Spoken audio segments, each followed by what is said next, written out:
5 at 5, Alabaster City leaders enforcing a new ordinance ahead of next week's Thanksgiving meals. They're trying to prevent clogging up sewer lines and having those overflow into your homes or restaurants. They're calling this the FOG Ordinance, which stands for fats, oils, and grease, which is the #1 cause of backups and sewer lines. Our Shelby County reporter Ajane Robinson joins us now live with more on this. Ajane.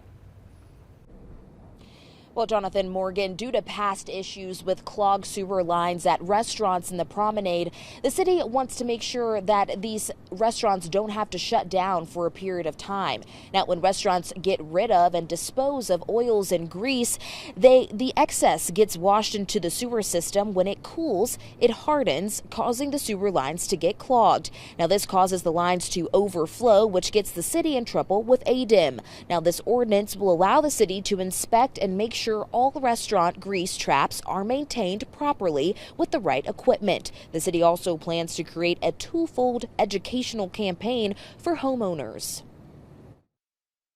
So we do have a program here where homeowners can collect their cooking grease and cooking oils and drop them off at several locations across the city, and we will pick those up and dispose of them properly.